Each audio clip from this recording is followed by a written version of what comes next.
और ये सब मेरा तो ये था कि बात का आगाज करता फवाद हुसैन चौधरी साहब की बात के हवाले से, लेकिन सबसे पहले निगरान सेटअप की जो बाज़गश सुनाई दे रही है वफाकी हुकूमत में, क्या आपको वो 1-1.5 महीने बाद निगरान सेटअप दिखाई दे रहा है?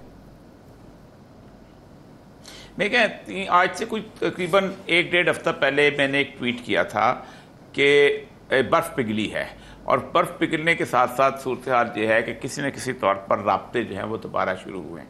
उसकी एक वजह यह है कि अप्रैल के अंदर जो स्टेप लिया गया था 9 अप्रैल को, और गलती इस वजह से हुई थी कि पाकिस्तान की तमाम इंटेलिजेंस एजेंसी ने रिपोर्ट्स मुरतब की थी कि अगर इमरान खान की हुकूमत को यहाँ से निकाला गया तो पीटीआई जो है ये हाउस ऑफ कार्ड्स यानी ताश के पत्तों की तरह बिखर जाएगी, और उसके साथ साथ होगा ये कि इमरान खान चूँकि 4 साल की कारकर्दगी उसकी इतनी बुरी रही है कि लोग उस पर टमाटर फेंकेंगे, लोग उसका सामना नहीं कर सकेंगे। लेकिन 10 अप्रैल के रात जो लोग निकले हैं तकरीबन 200-225 जगहों पर पाकिस्तान में निकले हैं और 60-70 लोग जगहों पर बाहर दुनिया में निकले हैं, और बगैर किसी चीज़ के, बगैर किसी ऑर्गेनाइजेशन के एक सडन जिसे कहते हैं रिएक्शन हुआ, जिसके बाद एक बयानिया बिल्टअप होना शुरू हुआ। इस बयानिया बिल्टअप होने के बाद उन्होंने अपने आप को संभालने की कोशिश की, लेकिन संभल नहीं सके। ट्विटर अकाउंट उनको 1 महीने तक खामोश होता चला गया, और फिर उसके बाद किसी न किसी तौर पे उन्होंने केसेस में उलझाने की कोशिश की, और लेकिन केसेस भी नहीं उलझ सके क्योंकि उसका रिएक्शन अवाम से दोबारा दूसरी तरफ होता था।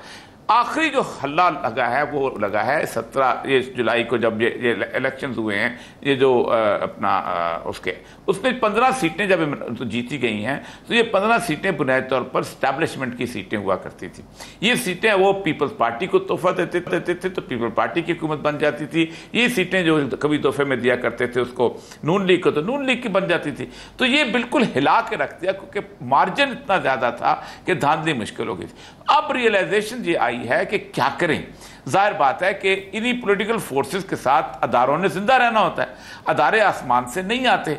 चकवाल का रहने वाला, जेलम का रहने वाला, कोहाट का रहने वाला, पनुआकल का रहने वाला अपनी अपनी इलाके के अंदर मुख्तलिफ किस्म की पार्टी एफिलिएशन रखता है और आवाम के साथ उसका रब्ता होता है। तो वो लोग भी इसी अदारे उसी मुआशरे से आते हैं, तो जाहिर बात है कि आसमान से तो नहीं उतरते। एक रियलाइजेशन ये आ गई। दूसरी रियलाइजेशन ये आई है कि क्या हम अपने इस मौजूदा स्टैंस को आगे कंटिन्यू करने की एबिलिटी भी रखते हैं कि नहीं, और अगर रिफ्ट पैदा हो गया, माशी बहरान पैदा हो गया, जिस तरह का सैलाब की सूरत हाल है, तो सबसे ज्यादा नुकसान तो अदारों का होता है। जाहिर बात है बजट रुकेगा तो किसी अदारे का रुकेगा ना, बजट रुकेगा तो किसी बड़ी अदलिया का रुकेगा, किसी एडमिनिस्ट्रेशन का रुकेगा। पब्लिक तो बेचारी कहीं ना कहीं कुछ ना कुछ अपना गुजारा कर लिया करती है। पाकिस्तान की जो 90% जो अवाम है वो सस्टेनेबल उसकी है।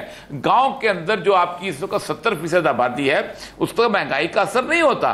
वो तो अब सिर्फ नमक लेने जाती है या कभी कभी अपना माचिस से चाय की पत्ती लेने जाती है, तेल आजकल लेने जाती है जो चलाने के लिए। उसके अलावा तो अगर रात सारी उम्र जो है पूरा साल दाने आएंगे तो मोची को भी दे देंगे, दाने आएंगे तो जुलाई को भी दे देंगे, दाने आएंगे तो उसको इमाम मस्जिद को भी दे देंगे, हकीम को भी दे देंगे। उसी के इर्द गिर्द उनकी इकोनॉमी घूमती है। शहरों की जो आबादी होती है वो होती है बेसिकली वो अदारों के साथ मुंसलिक होती है। तो पाकिस्तान में अगर बहरान आता है तो सबसे पहले उस अदारे को असर पड़ेगा जो सबसे ज्यादा पैसा लेता है, और सबसे पैसा देने वाला अदारा जो है तो एक सेंस प्रिवेल करनी शुरू हुई है और राब्ते भी शुरू हुए। और उसके वो मैंने याद होगा कि मैंने को आज से 1.5 हफ्ता पहले ट्वीट भी किया था, उसके पर नईम अशरफ भट्ट की स्टोरी में उसने भी बिल्टअप किया था और स्टोरी खासी आगे चली भी, और आज इमरान खान साहब ने उसकी किसी न किसी हद तक एक किस्म तस्दीक कर दी, जो कि पहले तौर पर तस्दीक जो है वो अरफ अलवी साहब ने की थी। तो इसका मतलब यह है कि मामला चल रहा है, लेकिन असल मसला ये होता है कि रंग में भंग डालने वाले लोग बहुत होते हैं। वो कहीं ना कहीं चाहते ये हैं कि ये किसी न किसी तौर पर इसको हम बिगाड़ें, क्योंकि असल मसला यह है कि आपने इन सारे मामलों के अंदर किसी एक को आउट तो करना है। वो इमरान खान को टेक्निकल आउट करना चाहते थे, वो हो नहीं पा रहा। अगर टेक्निकल आउट हो जाए तो हालात बिगड़ जाते हैं, और अगर वैसे आउट करना चाहें तो इलेक्शनों में अब नामुमकिनात में से कम अगले 5 साल में पाकिस्तान की सारी पार्टियां भी इकट्ठी भी हो जाएं तो इमरान खान को आउट नहीं हो सकता। तो कड़वी गोली जो है वो निकलनी है, हर पार्टी ने निकलनी है। अब या तो पार्टियां किसी न किसी तौर पर निकल जाएं, मरियम नवाज का पासपोर्ट जो है वो अदालत के अंदर पहुंच चुका हुआ है, जबाज शरीफ साहब जो है वो जा रहे हैं मलका बरतानिया की अपना रसूमात के लिए इंग्लैंड जा रहे हैं। जवाब क्या बनाया जा सकता है आपकी नजर? देखिए, आईनी तरीके में दो चीज़ें हैं। एक तो 232 है जिसमें इमरजेंसी लगती है और उसके बाद उसको प्रोलॉन्ग किया जा सकता है, लेकिन क्या ज़रूरत है कि उसको जो है कि 90 दिन से आगे ले जाया जाए। आप इंतहाई किस्म के सैलाब के दौरान भी इलेक्शन करवाते रहते हैं, आप उसके अंदर दुनिया की हर एक्टिविटी करते रहते हैं।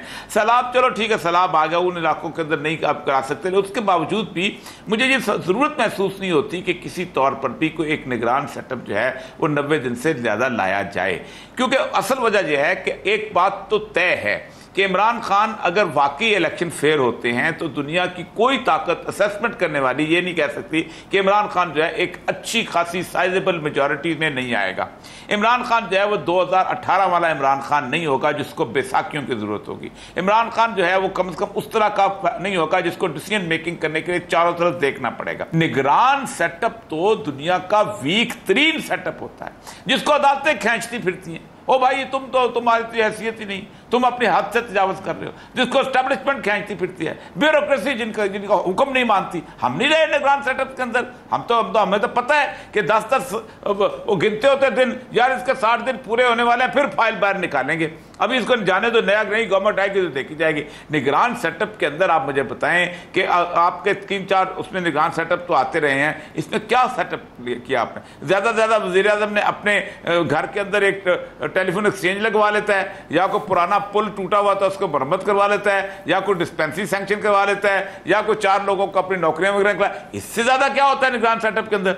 तो एक भूल है। और निगरान सेटअप बुनियादी तौर पर मुझे लगता यह है कि एक इस वक्त प्रो अमेरिकन गवर्नमेंट लाने की कोशिश ना हो, क्योंकि निगरान सेटअप में वो सारे लोग आते हैं कि जो जॉन हॉपकिंस का पढ़ा हुआ है, तो जनाब रैंड कॉर्पोरेशन के साथ उसने काम किया हुआ है, तो फिर उसके बाद IMF में कहीं उसकी पोजीशन रही हुई है, या वर्ल्ड बैंक का वाइस प्रेसिडेंट रहा हुआ है। ये वो सारे के सारे जो हैं, ये जो गिद्धें बैठी हुई हैं पाकिस्तान की मैशत को जिन्होंने तबाह किया है। जो पहले दिन से, जिस दिन वो शुएब आया था अयूब खान के साथ वजीर खजाना आया था, और उसके बाद से लेके पाकिस्तान का हर वजीर खजाना जो है वो अमेरिका से मर्जी से लेके आता रहा है। ये लोग जो होते हैं ये निगरान सेटअप के लोग होते हैं। इलेक्शन कराओ और उसके बाद जो कुछ होता है, अगर शहबाज शरीफ आता है उसको दो, कौम जिसको कहती है, ताकि वो कौम के मैंडेट से फैसले करे। किस्म की एक से कहते हैं दीवाने की बड़ लग रही है। 3-4 मुख्तलिफ किस्म की ऑप्शन हैं जो इस्तेमाल करके गवर्नमेंट तब्दील की जा सकती है।